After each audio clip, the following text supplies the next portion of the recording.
Hey y'all.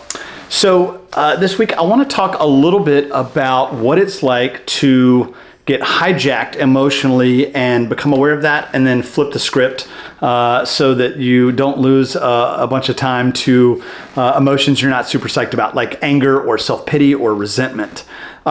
Last week I was out running trails not too far from where I live, and it's a trail that I've run hundreds of times. And in my younger days I used to run it pretty fast.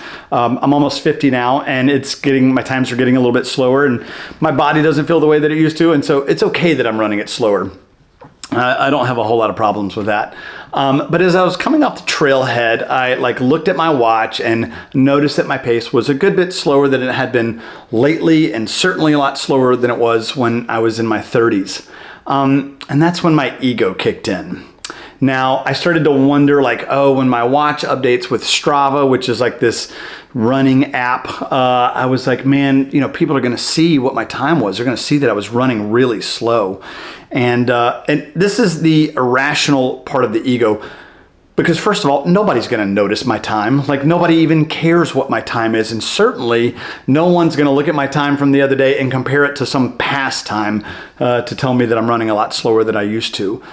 No one cares, and I'm just not that important.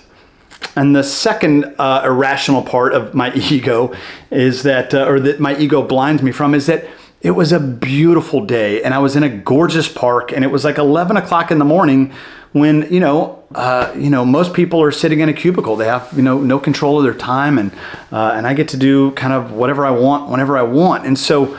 And I have the physical ability to run. My body still allows me to get out there and do this thing that I love. And so, it's interesting because I'm not paying attention to all these amazing things that are going on, and I am paying attention to this one dumb thing that I think is happening that's not real.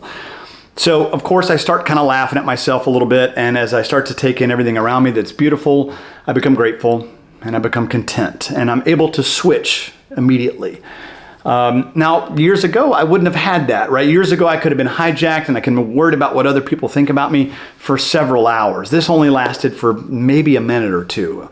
And the reason that that's possible is, the reason I'm able to shift from that negative to positive thinking is almost certainly because I have a meditation practice. I put in the hours day in, day out, sitting in meditation and cultivating that awareness.